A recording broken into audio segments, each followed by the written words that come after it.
Pemirsa, bahasa Indonesia akhirnya berhasil ditetapkan menjadi bahasa resmi Konferensi Umum UNESCO. Indonesia, mereka berjaya 100%. Bahasa Indonesia as an official language. Bahasa Indonesia kini diakui sebagai bahasa resmi dalam forum internasional di Majelis PBB. Selamat datang lagi di Rumah Official bersama saya Renus Pratomahat. Apa kabar semuanya? Sejak November tahun 2023, bahasa Indonesia telah menjadi bahasa resmi dalam Konferensi Umum UNESCO. Pengakuan ini menempatkan bahasa Indonesia sejajar dengan 6 bahasa PBB lainnya secara resmi, yaitu Rusia, Spanyol, Prancis, Mandarin, Arab, dan Inggris. Pada tanggal 20 November tahun 2023, Pancasila, Pancasila harus kita pertahankan terus. Keputusan UNESCO menetapkan bahasa Indonesia sebagai bahasa resmi hasil panjang yang membanggakan, menambah nilai strategis dan kebanggaan bangsa. setelah melalui rangkaian panjang usaha dan diskusi, sidang pleno UNESCO menjadikan bahasa Indonesia sebagai bahasa resmi sidang umum salah satu badan di bawah naungan Perserikatan Bangsa-Bangsa. Dengan begitu, bahasa Indonesia telah menjadi bahasa resmi ke-10 pada sidang umum PBB Pendidikan, Ilmu Pengetahuan, dan Kebudayaan tersebut, melengkapi 9 bahasa PBB resmi lainnya. Dalam suatu kesempatan, Dubes dan Wakil Tetap RI untuk UNESCO Ismunandar mengatakan pengakuan ini sekaligus menunjukkan peran penting bahasa Indonesia dalam mendorong perdamaian dan solidaritas dunia. How are you? I'm fine, you? Me too, I'm good. Where are you from? I'm from Indonesia. Indonesia'da yaşıyorum. I want to come to Indonesia. Umur saya 19 tahun. 19 tahun. Sekaligus menyeratkan keyakinan UNESCO bahwa terhadap pentingnya bahasa karena perdamaian dunia mustahil terwujud hanya dengan ekonomi dan politik semata. Salah satu bentuk peran signifikan bahasa Indonesia sebagai bahasa resmi di sidang umum UNESCO adalah semua keputusan sidang UNESCO akan dan harus diterjemahkan ke dalam bahasa resmi 9 negara termasuk bahasa Indonesia yang ke-10. Pengakuan ini juga ditunjukkan dengan penerjemahan dokumen UNESCO 2023 ke bahasa Indonesia sebanyak 250 buku dan 29 permainan matematika ke dalam bahasa Indonesia, dan dilanjutkan ke dalam 27 bahasa daerah dalam rangka mendukung literasi dan pelestarian bahasa Indonesia di daerah terpencil.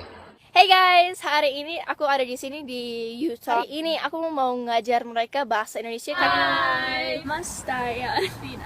Nama saya Titus. Nama saya Sydney. Prestasi yang membanggakan ini menunjukkan peran dan fungsi bahasa Indonesia yang sudah teruji dalam perjalanan sejarah sejak Sumpah Pemuda pada tahun 1928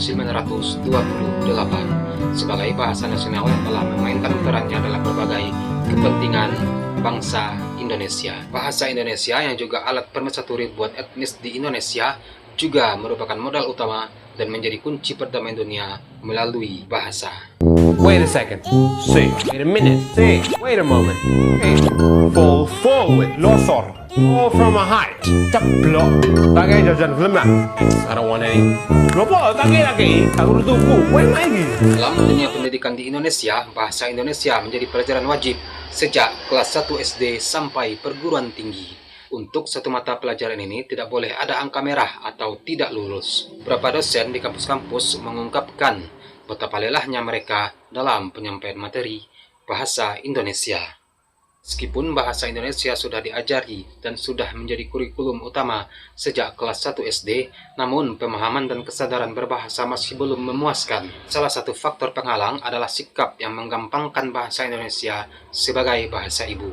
Di lain itu, peran media massa dengan narasumber yang kurang menghargai bahasa Indonesia juga ikut mempengaruhi sikap mahasiswa. Dan sekarang, dengan posisi bahasa Indonesia sebagai bahasa internasional, perlu langkah nyata yang dapat dilakukan. Salah satunya adalah meningkatkan minat warga dunia terhadap bahasa Indonesia, apalagi di tengah maraknya konflik antar negara yang terjadi pada saat ini. Kutuku butuh tubuhku, tapi tubuhku tak. Okay, I'm ready. Kuku kaki kakak kakak ku kakak kuku kiki kakak kekek ku. Coba cium cuku. KBRI Canberra di Australia meluncurkan program Kawan Ngobrol dengan upaya mempromosikan bahasa Indonesia bagi penutur asing. Terdapat 16 sekolah dan 2 perguruan tinggi di Canberra yang menawarkan kursus bahasa Indonesia. Di lain itu, dibutuhkan upaya pengayaan kosakata bahasa Indonesia secara terus-menerus serta membangun kesenangan dan kesadaran berbahasa bagi masyarakat. Adanya upaya pengayaan itu dapat dilakukan lewat jalur ilmiah dan bahasa daerah. Berbagai peristiwa dalam masyarakat seperti debat presiden menjelang pemilu 2024 juga telah melahirkan kosakata yang cukup menyegarkan. Joget gemoy, gimmick, omon-omon, terkelok-kelok, biu-biu, mea-mea, hilirisasi digital, dan lain sebagainya. Dalam Kamus Bahasa Indonesia, jumlah kosakata mencapai 120.000 pada tahun 2023 dan diharapkan bisa mencapai angka 200.000 tahun 2025 ini. Dengan terdapatnya ribuan kosakata ini diharapkan dapat menjadi sarana komunikasi kebersamaan antar warga seiring dengan alasan UNESCO menjadikan bahasa Indonesia menjadi bahasa resmi UNESCO, yakni sebagai salah satu pendorong perdamaian dunia. Dalam hal ini, maka dapat dilihat bahwa peran dan fungsi bahasa Indonesia agaknya tidak cukup hanya untuk memperkaya kosakata, karena banyak sekali peristiwa komunikasi yang cukup meresahkan masyarakat karena faktor bahasa. Oke, itulah pembahasan kita tentang bahasa Indonesia untuk hari ini, yang sekarang juga telah menjadi bahasa internasional. Sekian dulu video hari ini. Akhir kata, saya Renos Pratomahat. Salam sayang untuk orang samping Anda, dan sampai jumpa di video selanjutnya. Peace.